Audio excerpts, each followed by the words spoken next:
Good day everyone. In this video, I will present some known results on Lebesgue's outer measure. So let's have corollary 1.7. Now we are going to prove the statement. If A is countable, then the Lebesgue outer measure of A is 0. Now since A is countable, we can write it as this. We have A is equal to, we have here the elements of A being countable set. So of course, this is equal to the union of singleton sets, right?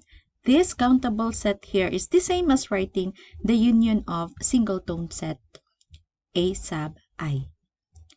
Now by using our previous propositions, we have 1.6 and 1.4, we have this following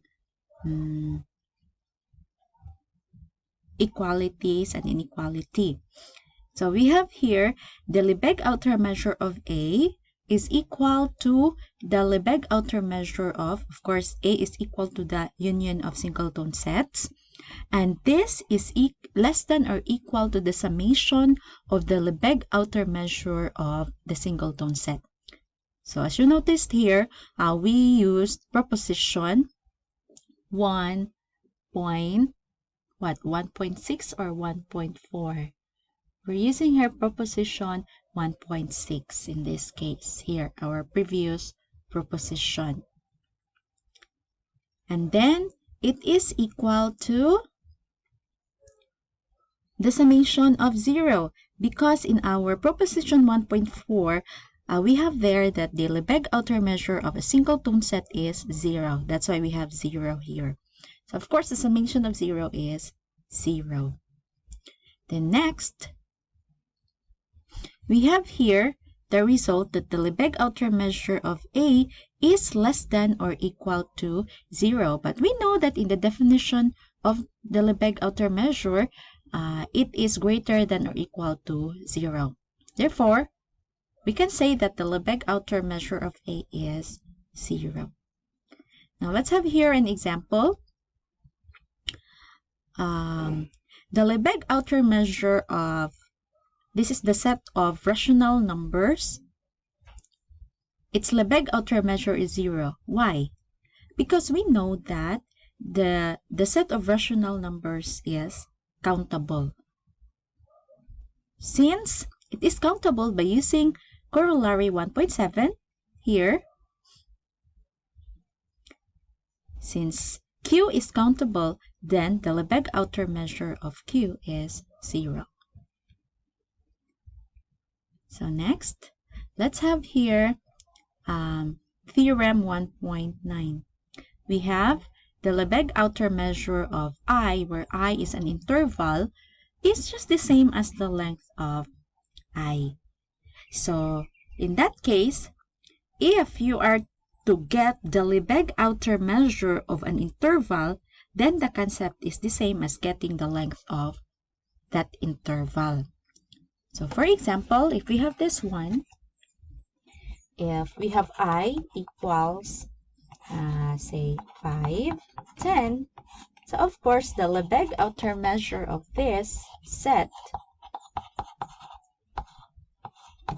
is equal, the same as getting the length of the interval. So of course we have 10 minus 5 is equal to 5. So that's the Lebesgue outer measure of an interval. So let's have here the next result. We have corollary 1.10. We have here the closed interval is not countable. So let's try to prove this one. Now let's get the Lebesgue outer measure of this interval, because in our previous theorem, it states that it is the same as the length of an interval. So the length of this interval is 1, which is not equal to 0. So because we want to show that this is countable, it should be that the measure should be 0 if it is countable in our by using our previous result. So this is the previous result. It states here that if a set is countable, then its measure is, the Lebesgue outer measure is 0. And if we are going to get the contrapositive of this, the contrapositive is if the Lebesgue outer measure of the given set is not equal to 0, then the set is not countable. That is the contrapositive, where the statement is still true, right? So if we can show that the Lebesgue outer measure of the set is not 0, then we can say that the set is not countable. So in here, we have shown here that the Lebesgue outer measure of this closed interval is not equal to 0.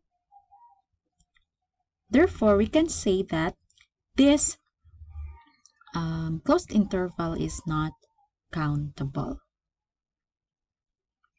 So we're done. I hope you have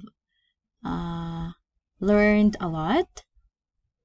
So in my next video, I'm going to discuss measurable set. When is a set measurable? How do we show that a set is measurable? And so on. So that's all for this video. God bless everyone.